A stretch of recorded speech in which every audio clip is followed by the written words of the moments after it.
their time and dedication into the community each week, and just the sacrifices they make for us and our families, and just pour out the love to the kids each week. So we want to thank each and every one of them for that. So Joy Armstrong is our Foundations Essentials Director.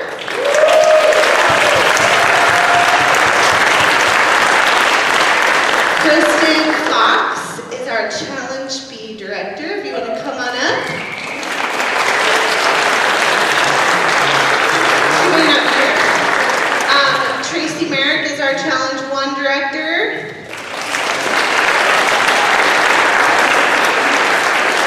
Jennifer Gray is our Challenge 2 Director. If you're here, we would like to recognize you. I'm lonely. She's lonely up here. A couple of them aren't here. Come support your fellow director. And Don Berkey, Challenge 3.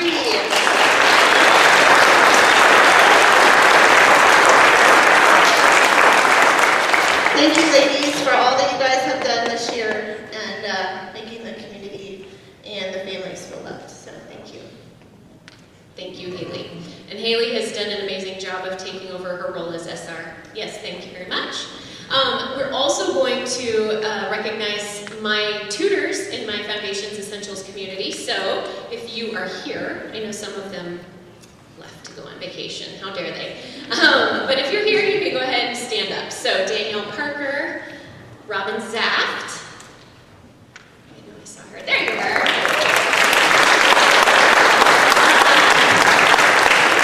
Jessica Young. Did you see Jessica come in? Okay. Kristen Welch.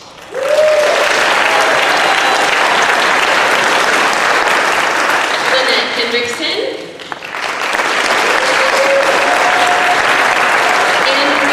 Who wasn't able to make it tonight. And then we have 2 Essentials tutors, and one is standing up already, Julie Stratton in the back. And Lisa Muller, where did she go? There you are, right now. Okay, so now we're going to make a special little recognition of a boy who has put a whole lot of work into being a memory master this year. And what that means, come on up, Michael. What that means is that he has memorized 120 geographic features and political locations, 161 events and people in chronological timeline, 46 U.S. presidents, 24 history sentences, 24 science facts, 53 prepositions and other grammar facts, multiplication tables through the 15s, as well as common squares, cubes, geometry formulas and unit conversions, and 5 Latin noun endings in their singular and plural cases. That's over 600 pieces of information. Way to go, Mike. So he gets a trophy, a shirt, and a certificate. Way to go, Mike.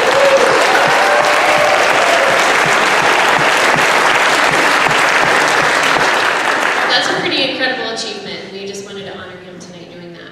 Okay, so now sit back, relax, enjoy the first half of the show, which is a melodrama entitled The Raveled Tale of Ruth Redeemed, and it's written by our very own Don Berkey.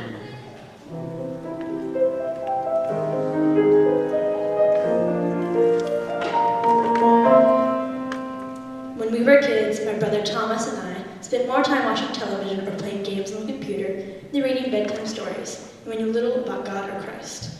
But after Grandma died, Grandpa would come visit us for a week at a time.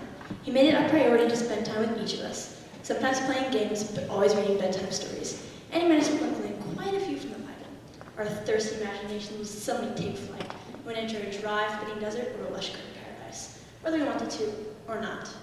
But before we read of David and Goliath, or even Mary and Joseph in the journey to Bethlehem, we first read about Ruth, where God put feet to his plan for a Savior to be born, these particular ancestors of Christ. Though Grandpa's been gone for many years, I still remember his voice as he called 2 reluctant bickering kids to come in, sit down, and listen.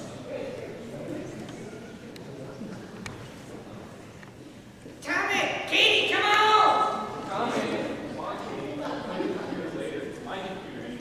It is not your computer. It's the whole family. How dare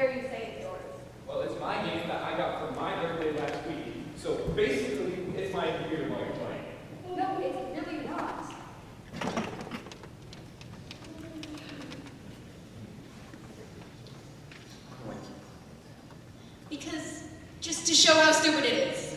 Kids, settle down, please. Make Grandpa very happy and just sit down! Now, I promised your mom and dad that I'd have you two in bed by 9:30, so we only have enough time for one story tonight. One story tonight, that's all you get. One story? Why did Mom and Dad leave us anyways? They never leave us home alone. Not home alone, I am here. I guess you sort of count, but what would you do if we had a fire? Or a hurricane. We can't have hurricanes, Tommy. You have so much to learn. Kate, you know it's their anniversary, and I only bought 2 tickets because Garth Brooks tickets do not come cheap. Trust me, I know. All right, now, sit down! What's the book you got there, Grandpa? I thought since we finished the mouse and the motorcycle last time I visited, we'd change up our routine just a little bit and read a story from the Bible. What kind of story would you two like? Adventure, mystery, romance. Okay then. Well now, let's see. Now that you mention it, there is a story that comes to mind that is short enough to read tonight and incorporates all 3. Adventure, a little mystery, and more than a dash of romance. What's it called? Ruth. Now that's a baby. This is just plain Ruth. That sounds boring. Well, it isn't. Settle in, kids, and tuck your blanket around you, because Grandpa is going to read you a story. How long is it going to take? Not long, but longer if you two keep interrupting. Now, here we are, Ruth, chapter 1. Now it came to pass in the days when the judges ruled. Who are the judges? Now that's a good question, Tommy. You see, the Israelites did not have kings or presidents. Instead, God had given them laws, and the judges kept the peace. Sometimes decided by who needed punishment, and sometimes by taking up weapons and leading the Israelites against another nation. Are there going to be any motorcycle or car chases in here? Maybe a little Mortal Kombat?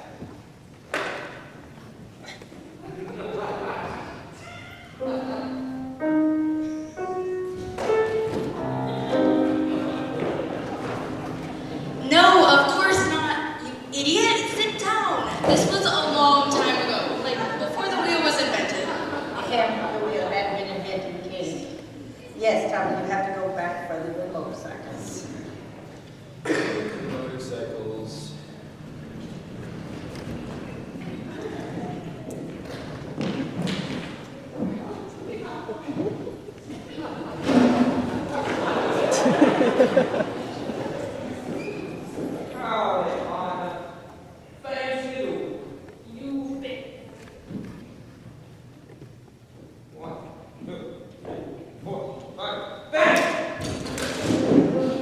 Stop that! You need to go way back. See here, look at this picture. Look at this picture. Oh, my bad, it's upside down. There. Now do you see the, wait, no, there we go. Now do you see the picture? Yeah, you guys were All right. Now, where was I? I lost my place. Oh, yeah. We're still at the beginning! Goodness gracious, you 2 kids.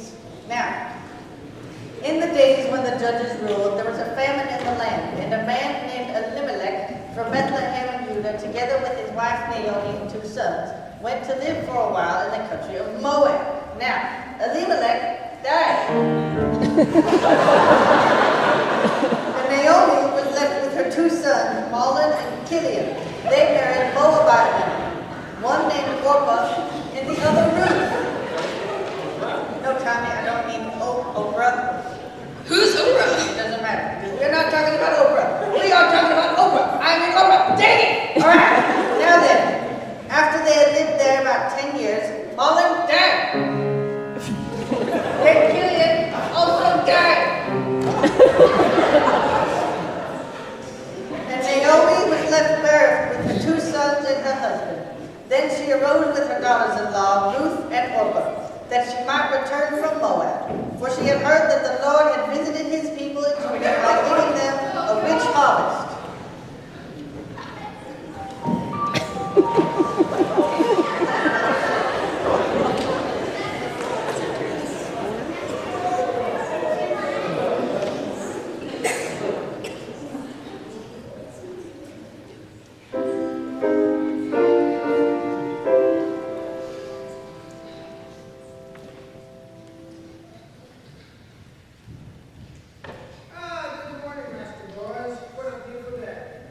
Very well, Stewart. Yes.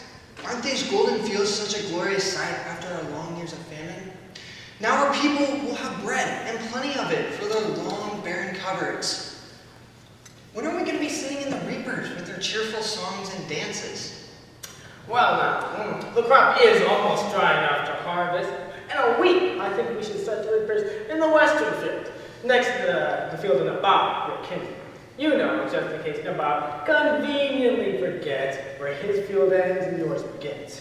I know you think it was an accident he started harvesting our barley last year, but no, he is jealous, tight-fisted, and oh, wasn't he angry when you beat him to the purchase of that south pasture last year?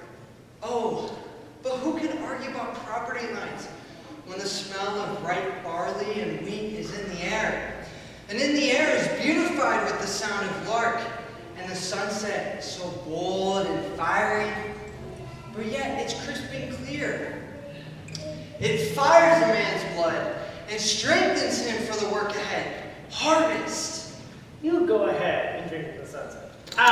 Worry about the dad. Speaking of that divine Master Nadab, there he is now, skulking along the road. Stewart, you're so suspicious. He's just a man much consumed of his crops and pennies. And who wouldn't these days after our first bumper crop after the long famine? Hail Nadab! Isn't it a glorious day? As the Romans might say, carpe diem. Huh? What a fool. His simple mind cannot comprehend the plans I scheme against him. Yes, it's a pleasant enough evening, if you don't mind insipid colors and lukewarm breezes. Now, Boaz, I noticed that your barley fields are looking moderately well, and I was wondering if you'd hired any laborers yet to harvest them. I was thinking that I'd be willing to hire some of my own laborers out here. They're good workers and know their stuff. No, sir. Master Boaz doesn't require any of your scheming reapers to get his fields in before the rains. As I was saying, Boaz, that field farther south, it's rather marshland down by the river, never quite recovers from the rains. It is your land, isn't it? It's a poor land, and I normally wouldn't bother my head about it. But my dear mother's chamber windows look down upon it, and she complains day and night that it is such an eyesore. Just to keep her from harping at every meal, I'd be willing to purchase it from you for a fair price. Fair price? They offers a fair price. I'll fall into it and swoon and die. The snake. Now, Master Nadab, you know as well as us that is high quality land. Master Boaz has some ideas on the drawing board to get it drained properly come spring. Less, of course, referring to Elimelech's land, which is also by the river. But we both know that that is unavailable until we hear news of his family is deceased. You know the laws on property. Are you accusing me of something, Stewart? You know that it is against the Jewish law to take another family's land and redeem it. Are you accusing me of stealing someone else's land? I am trying to keep my temper here. Remember that I am the first one to redeem it if it comes into the market for sale, not Boaz. Would you like to roll up your sleeves over your sly insinuation? Now! Let us not quarrel but cry friends. I'm sure Nadab will never willfully disobey the law. Wouldn't he? Wouldn't I? Well, good evening to you, Nadab. Come, Steward. Dinner is cooling at the table by now.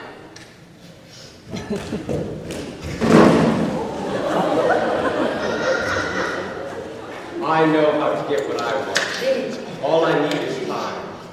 Time and a plan.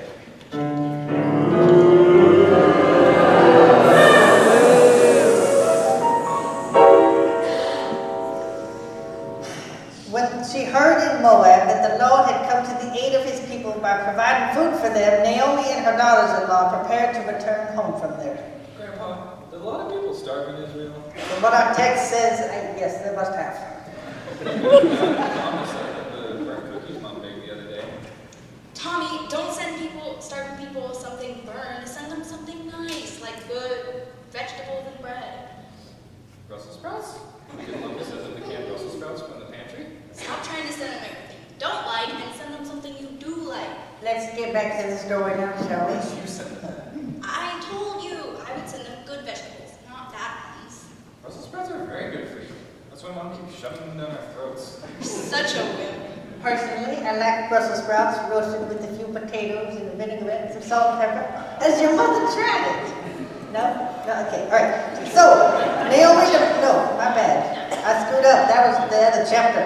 So, Naomi departed from the place where she was and her 2 daughters-in-law with her, and they went on their way to return to the land of Judah.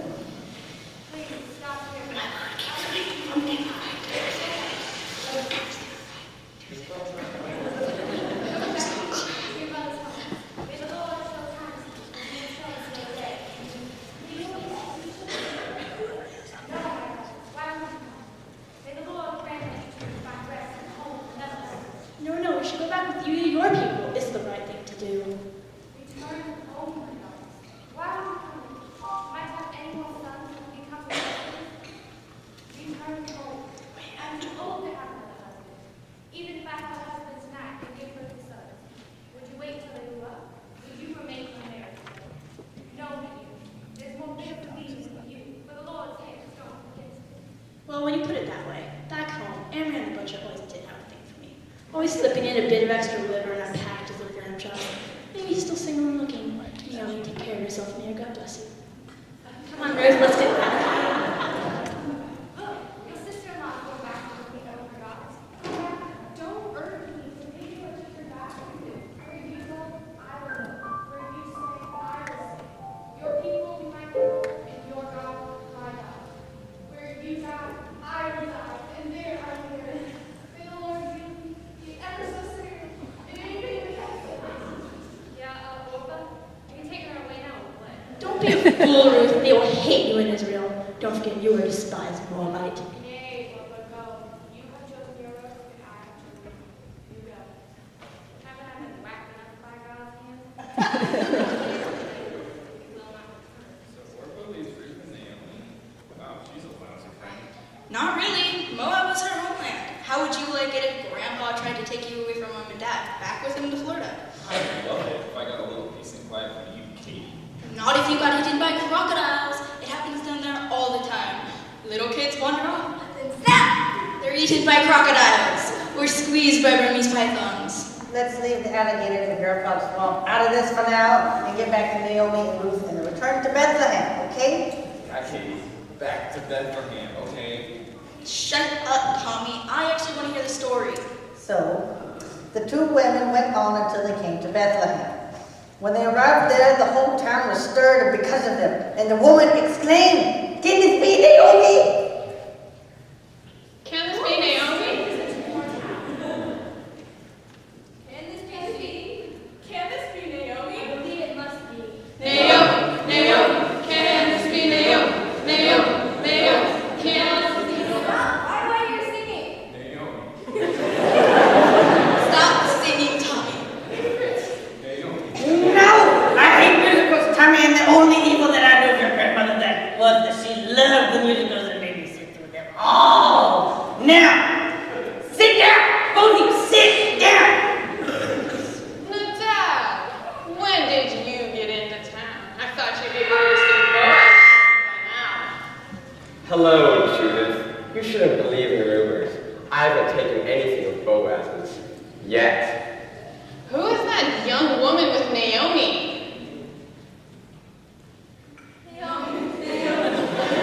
Stop that! She doesn't even look like she's from Judah. Could she be a nasty foreigner? She looks like a Moabite.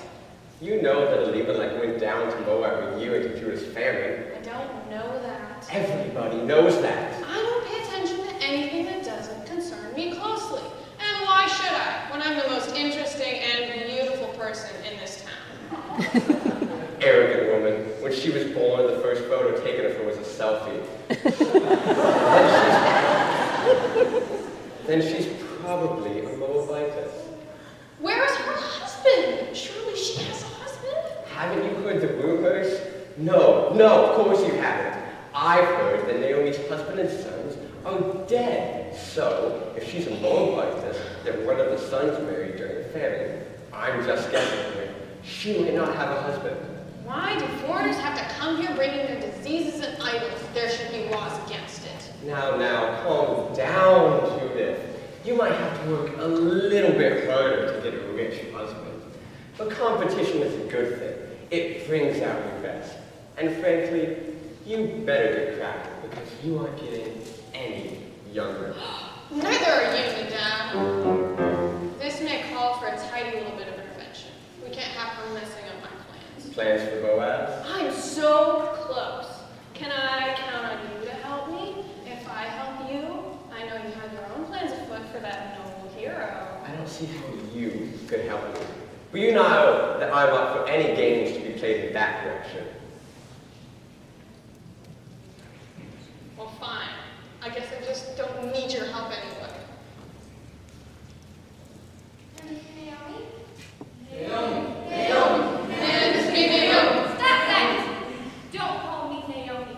Call me Mara. For the Lord has made my life very good. I went away full, but the Lord has brought me back empty. Why call me Naomi? The Lord has brought misfortunes upon me. Who is this luscious, lovely young woman that you brought back with you, Naomi? She's the faithful wife of my son Matt. Now death is passing. God rest his soul. But would I be correct in calling her a Moabitess? Yes, Ruth is a Moabite, but she has pledged her faithfulness to Yahweh, the Lord of Israel, God Almighty. She must be accepted on that basis in the new convert, or we must ostracize the book, but she is now my own daughter. I claim her as such. Now, Sasha, stop floating around and take me to my home. Oh, boy, Naomi. We are taking good care of your home. We didn't expect to see you come back. I beg, there's chickens in my kitchen. Of course not.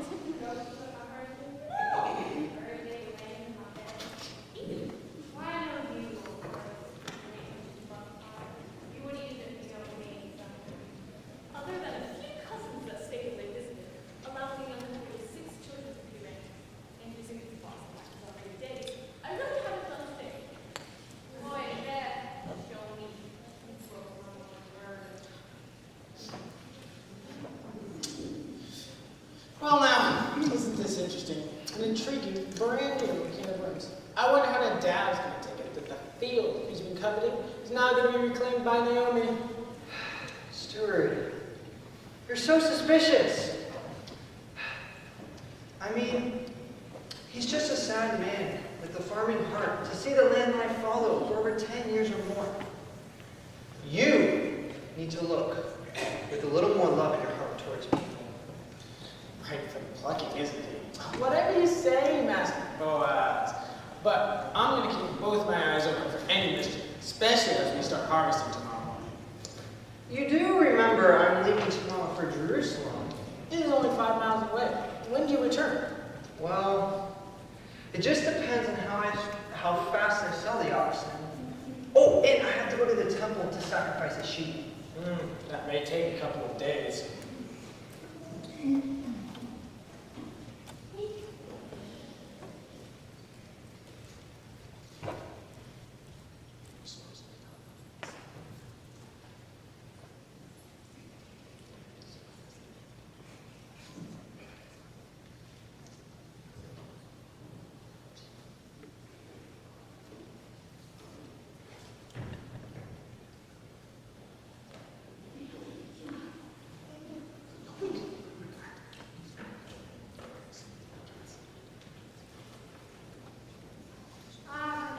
how should we support ourselves?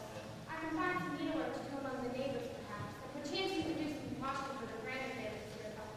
But I must be honest with you. Yahweh for us is rather bleak. You mean because people will be less willing to help us because I'm a Moabitess? Naomi, I thought when I asked to stay with you, I'd be a help, not a burden. Woe is me to have brought this upon you, you whom I love as my own birth mother.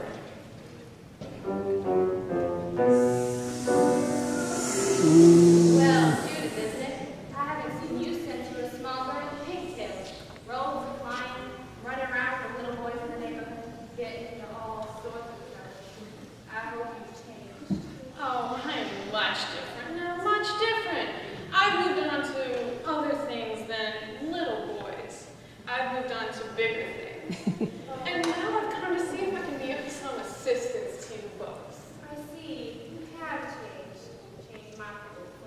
Don't be cool by her body nowadays. Ruth, we start harvesting tomorrow, and I would surely love to show you around the neighborhood and help you get the hang of things.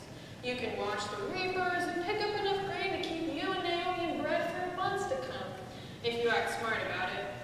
Boaz is out of town, so this is perfect, and I'll see if I can damage her reputation before he gets back. Please, Naomi, let me go to the fields and pick up leftover grain behind anyone in whose eyes I find favor. Let me be of use to you. Go ahead, my daughter, but keep your wits about you. Not everyone is happy to see us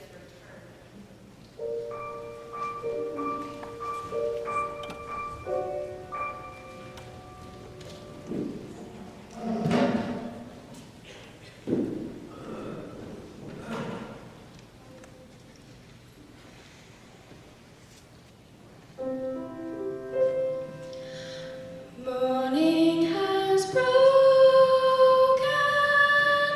like the first morning. Blackbirds have spoken like the first bird. Praise for the singing, praise for the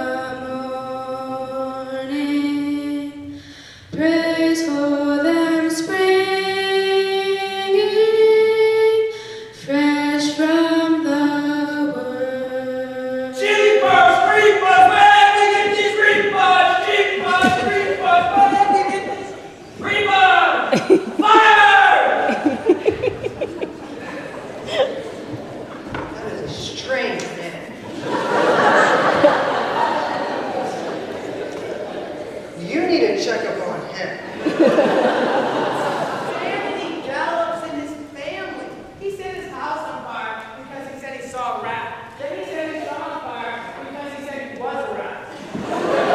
And why did you hire him then? I didn't want to hire him because his job scheming Ruth. I'd rather make sure he doesn't think our field is a rat. Steward. What a glorious vision. The sky, like a robin's egg. The sun, like a benevolent beam from heaven. And the wheat, a golden pile of richness. Reapers! May you have joy in this day. Grab some water from the buckets as for you to be merry. We'll feast at noon tomorrow, and my table is always groaning with good food to eat. What? He's back? He wasn't supposed to return for days yet. The Lord be with you. Such a generous man. And so handsome. Back, sir. We didn't expect you back from Jerusalem until next week. Yeah, I arrived home late last night, and my business concluded pretty swiftly. And you know, Jerusalem's about 5 miles away on good roads.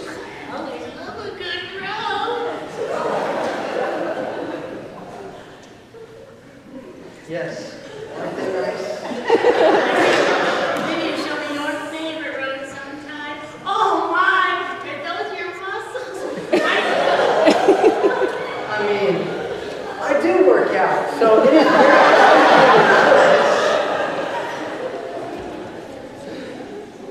So good to have you back.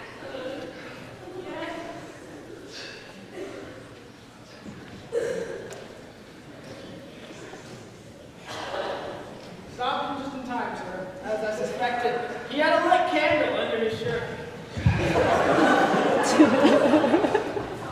Steward, whose young woman is that? As far as young goes, I guess you could call that. These days it's pretty dangerous to make any sort of statement. Young versus old. But sure, it's probably a better term. The deaf and angry scripted the word at all. I'm just glad he didn't use girl and gal.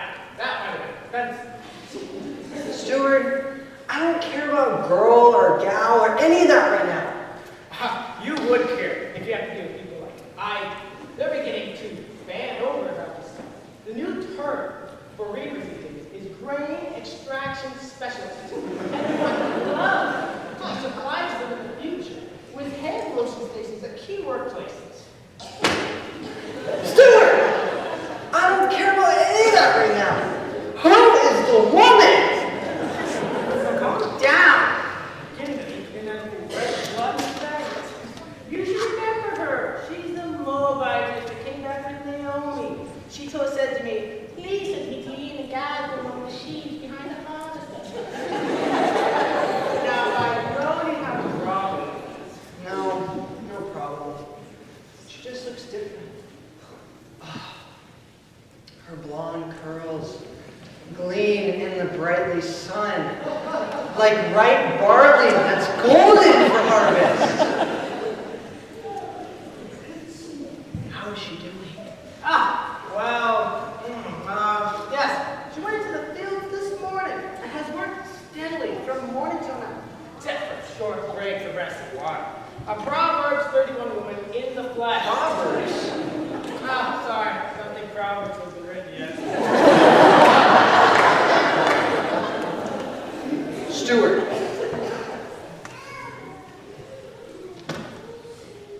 See what I'm saying? Right there. Right there. Well then, thank you, Stuart. Thanks for showing. Tell the men they are not to bother her. I don't want her first experience of the Israelites to be a negative impression, or I will have to deal with it.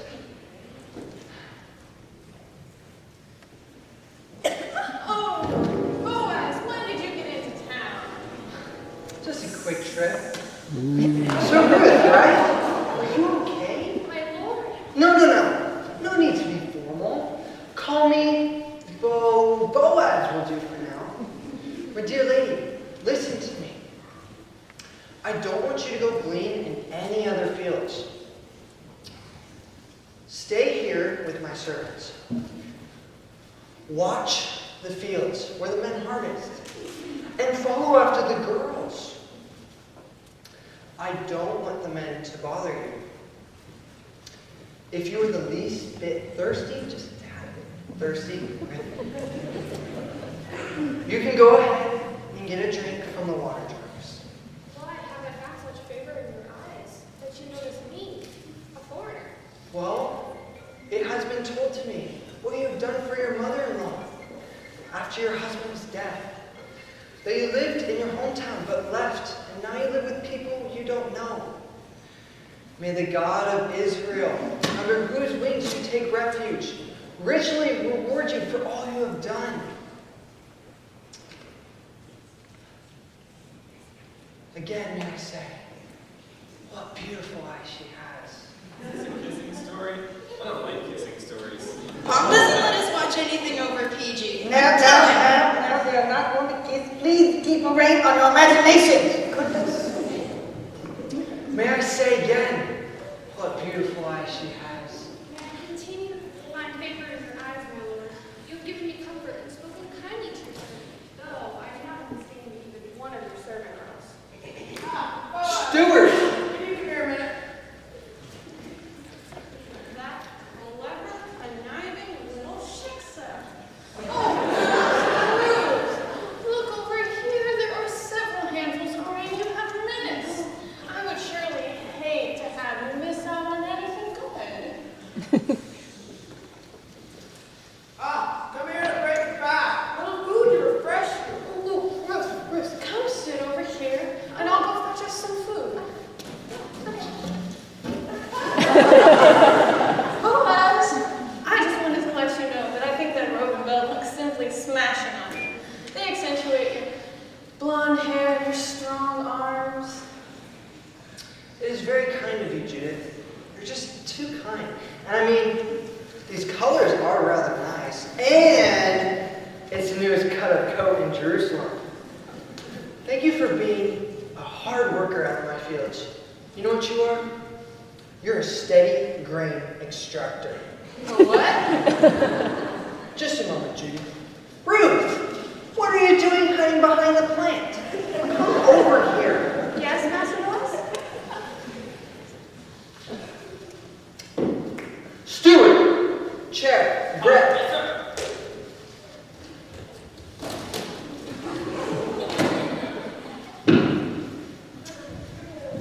some bread and dip it in your wine vinegar.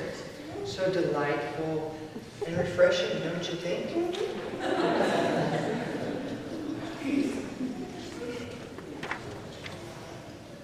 Ma'am.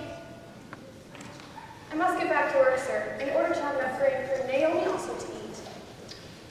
Why don't you just rest and rehydrate? Water, Judith! Yes, Mr. Boaz?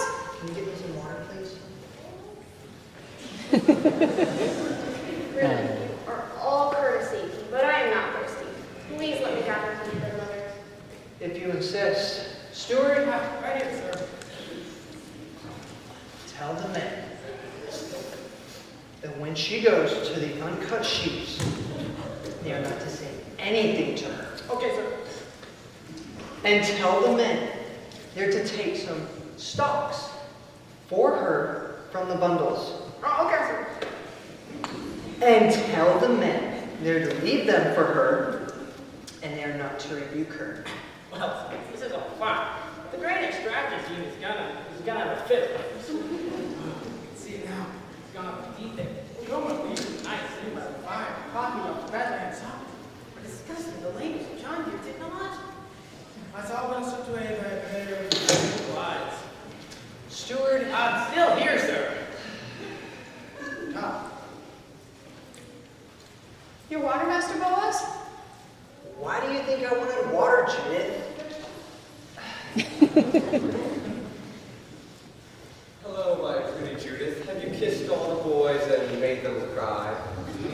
How goes it for you, Dad? I don't see you buying up any more land or becoming a resident aristocrat. I am content with my few acres.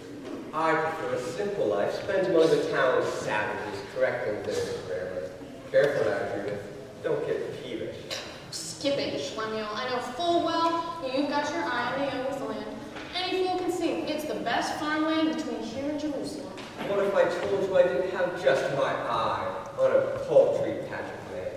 What if I said I also had my eye on an adorable little filly, new to our bird? How would you like that, Judith? How would I like that? Why should I care?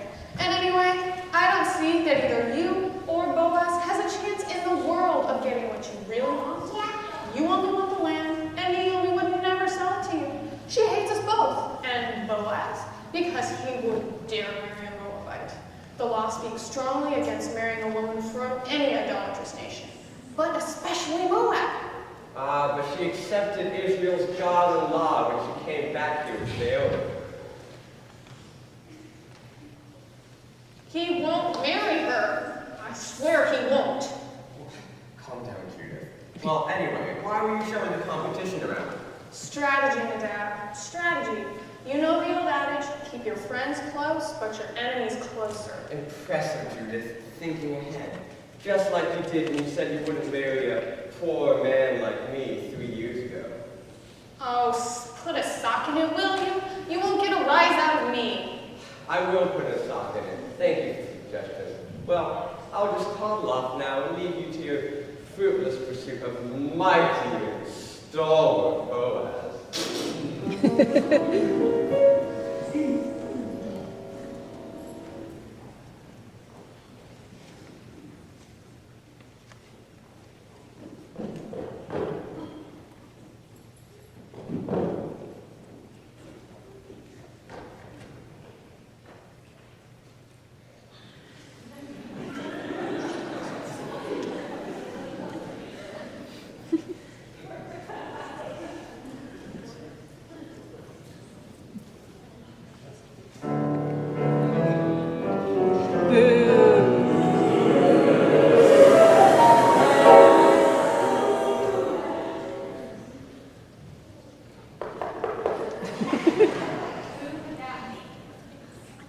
In and out all day. Can't people leave an old woman alone? My dogs are hard. Hello, Naomi, may I come in? Go up in a minute. Ah, Naomi, it's so good to see you back. Like a fresh rain in our dry, dusty, and dull Bethlehem. Greetings, Kinsman. How may I help you? Actually, I was pondering how I might be able to help you, my poor bereaved aunt. May I call you aunt? I have such fond memories of you. Honey, I don't have any fun with you. Are you sure you have the right on? Such a little fetch, child. Run around with that heritage. And you a thief and a lion then. Stealing a chicken from the cat. And now, you tell me a rabbit ate it? Feathers and all? I'm not an idiot, eh? Big teeth, you said. Rabbits have big, pointy teeth. I've changed. I heard that phrase before recently. And who said it last? Ah, Naomi, it hurts me to see that you view our past in such a gloomy light. Let me put our past to rights then by being of some small assistance now. What are you thinking? Money, food, coffee, butter, what? Money. Money. Really? Now that's a good idea. Money and the removal of a heavy burden from your elderly shoulders. Call me elderly, young man. I could put a contender system on here. A contender system. Stop putting it down.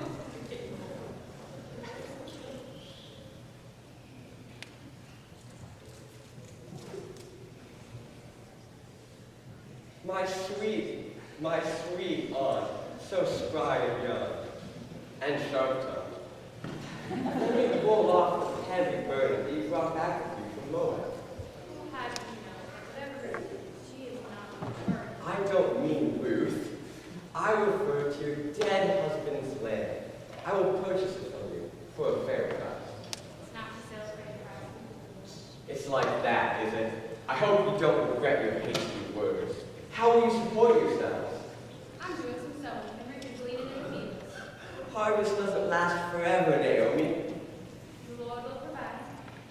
Sure he will. But remember, when you're hungry and cold, there's no fuel for your fire that I will offer you a fair price. That price might not stay so nice. You are a disgrace to your father's name. My father taught me everything I know. Who do you think taught me how to steal chickens? Well, I'll be off then. Eat well, Naomi, while the harvest lasts. Ah, hello, Ruth, and goodbye. Hello, the dad, isn't it? Good night. Naomi, My child, breakfast. had you had anything to eat all day? Remember the crumbs that fell from the bread you munched on the journey here? That I caught in my apron and saved in my sleep? With a little water, they make a very nice mush. Oh, Naomi, here, have some roasted grain. And I saved you some bread for my lunch. I ate till I was full, and there was still more left over. And look at this bag of barley I had brought back with me. A whole ephah. So, where did you glean today, my love? Oh, blessed be the one who took such notice. The man's name with whom I worked today is Boaz. Blessed be he who has not forsaken his kindness upon the living and the dead. This man is a relation of ours. One of our close relatives. Though not as close as the dad was the thing. Is he handsome? Is he handsome? He's sweet and kind and generous. That is what matters. Though, when his dark eyes look into yours, and his strong hand grips your arm, and his striking nose looks down upon you, oh, he might be considered handsome indeed. Really? He was a button-up. He also told me I shall stay close by my young men until they have finished the harvest, in a very dominating way, that I found terribly romantic. I said okay. Was that wrong of me? After all, I scarcely know the man. Oy vey, I don't know what got into me. Ugh! It is good, my daughter, that you follow these young women, and that people do not meet you in any other thing. And we will see what all these circumstances lead in the mighty hand of Yahweh.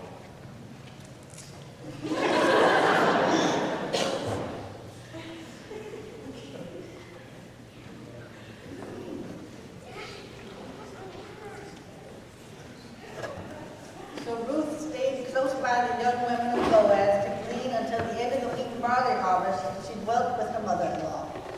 So what's gonna happen with Nadab and Judas? What, will their evil plans ruin everything before us? You know, the two villains who are only out for themselves. Haven't you been paying attention to the story? So far, the only people named in this story are Naomi, Ruth, and Boaz. And Orpah. And Naomi's husband and son. Yeah, but they're dead. Don't you know? Nadab and Judith, the two villains. They're only out for themselves. And, you know, I don't really, what's gonna happen next? How long can Naomi stand to live with the prissy Ruth? I don't know.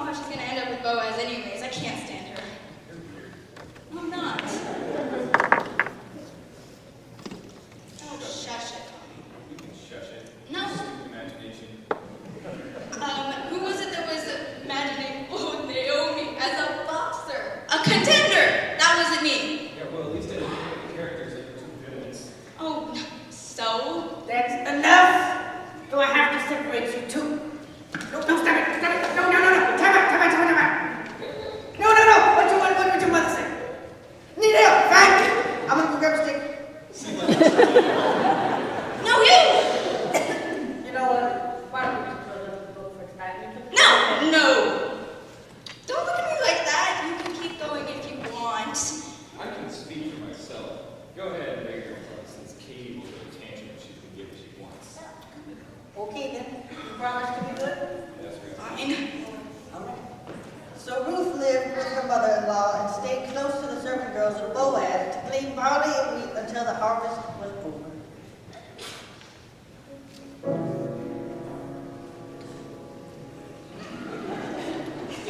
My dear Naomi, the hot winter is almost here, and harvest is almost over. Who will supply your bread? We have enough grain to last us a while. Praise the God of Abraham. The Lord will continue to provide. Yes, yes, the Lord will provide for those who look out for themselves. I'm anticipating that. Watch out for dry rot in these old cottages. Things happen. But remember, Naomi, you should look to the future before the future looks back at you. Genius, look to the future before it looks back at you.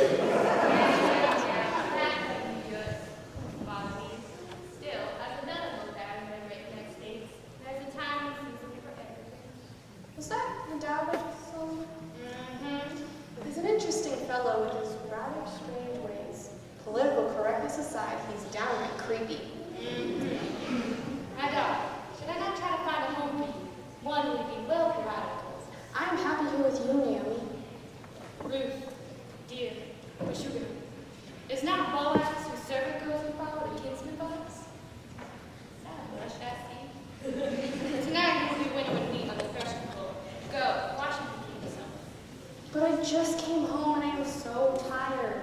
What would you have me do then? Put on the very leather robe I just finished sewing. She'll look lovely with your hair. Then go down to the threshing floor and do exactly what I said. But Naomi, I can't go down to the threshing floor. Only men will be there tonight. Listen to me. Our Lord give your servant patience. You keep very quiet and sleep like a little mouse down at the threshing floor and wait for the men to finish feasting. Then, when they lie down, note where Boaz sleeps.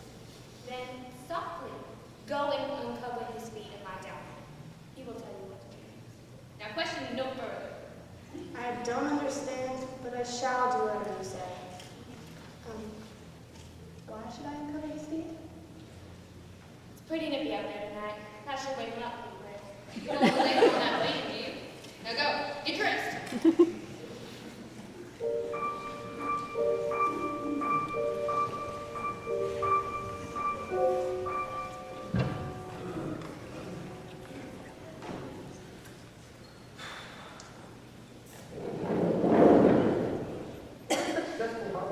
We should have enough grain to help the poor of the village. I thought there was one family in particular you might want to help out. I don't know the family you're referring to. As if I would share my fragile hopes and dreams with him. Okay, it's getting late, and the barley is threshed, the wheat is grown, and the reapers are going out tomorrow. Way back. Yes. See the stars glimmering in the sky. Pick one, make a wish. I always like that one, right above the horizon. But as what we later rediscovered, that isn't a star at all, but the planet Venus. Just another fact we're going to have to wait hundreds of years to learn. Until then, we live in blissful ignorance.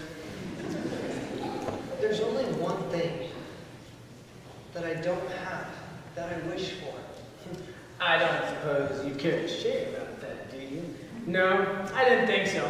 Don't think that I wanted to hear you rhapsodizing about a pair of sparkling eyes, blue as the sky at noon. Fine, fine. Okay, it's getting late. Let's get some sleep.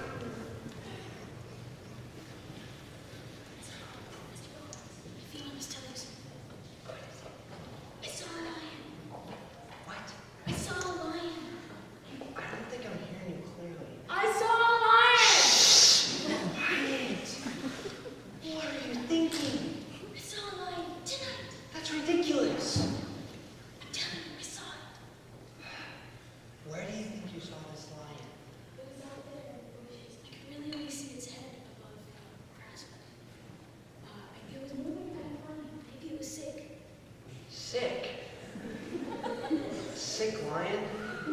Well, I guess that might explain that it left its unusual hunting ground.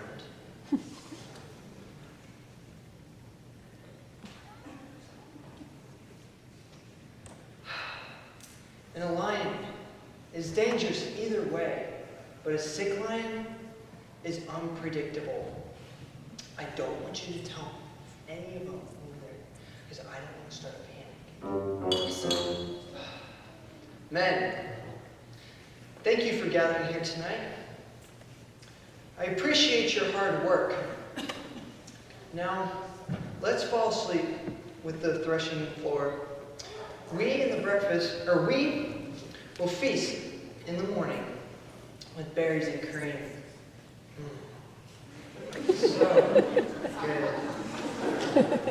Jeremy, I am depending on you. Keep alert and make sure if you see the lion to alert us. Listen. Okay. Oh, Cherubim, would you mind singing us a song? It might ease our pains and our sleep. Yes, sir. How about the water is wide? That's an excellent choice.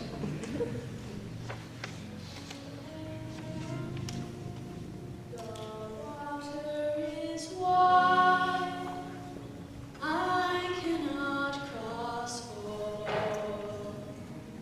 but neither have I the wings to fly.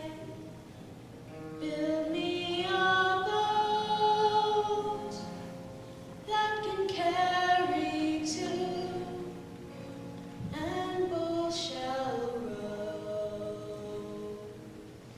my love and I.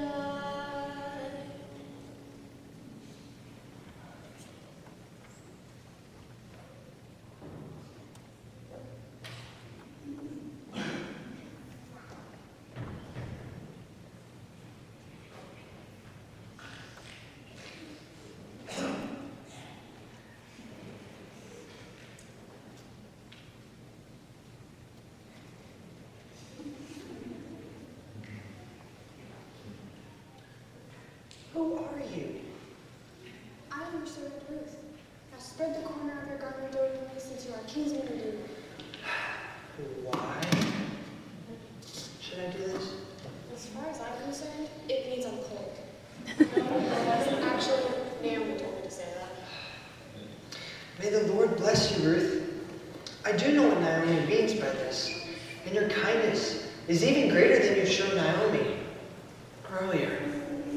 Now, I have been observing you for the past month or so, and I've noticed you don't run after the younger men, whether they're rich or poor. And all the townspeople know that you are a woman with noble character.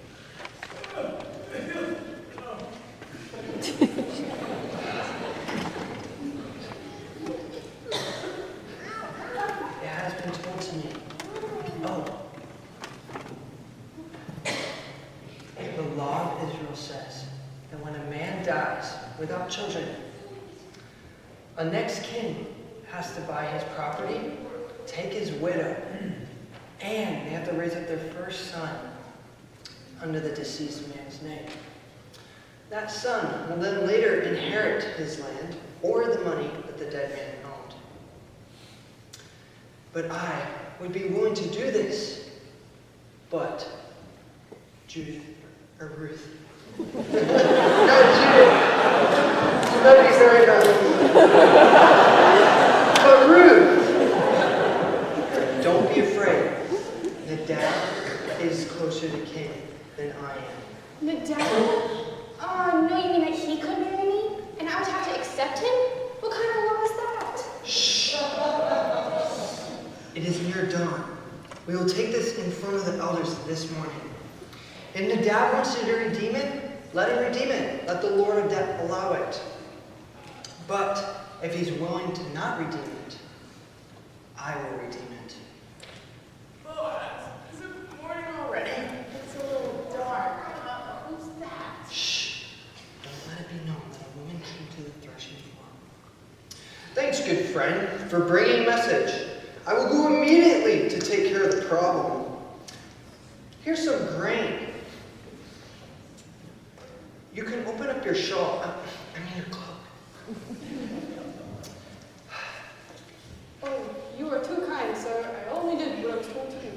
I always like to reward a good service right then. Go along now, and I'll take care of that little thing you mentioned. Bad news? No. Just a little issue that will be brought up in the morning. Oh, okay. So how did it go, my daughter? How did it go? Naomi, you scared me. Did you do everything I said? Yes, I did everything you said. And then he said he was going to the gate of the city to get everything resolved.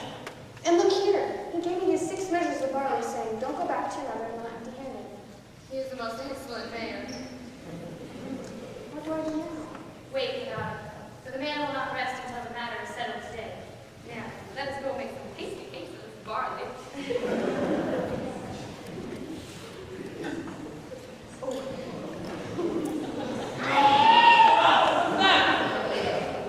What's that? Lion! Lion, what lion? Sick lion! What, did you say there's a sick lion? Get up! Everyone says it's a sick lion. We have no weapons. All we can do is jump it and hope it goes well.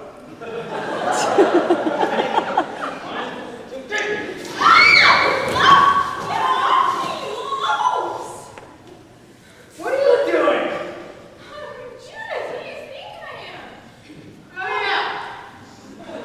Where's Boaz? You left for the town 5 minutes ago.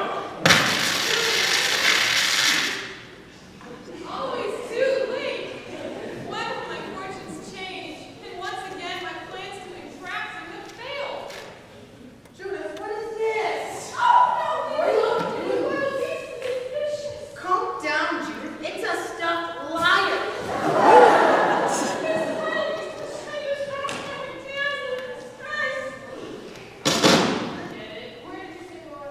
To the city. Oh, and this is close. Sure. I don't know. I can still make this work.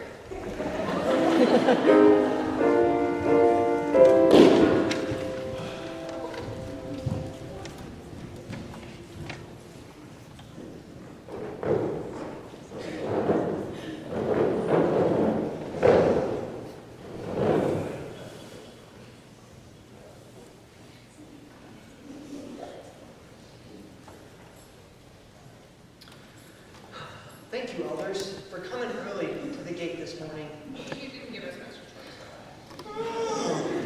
I haven't had my coffee yet. You know we don't have to be at the gate until 10. I know, but it is such an urgent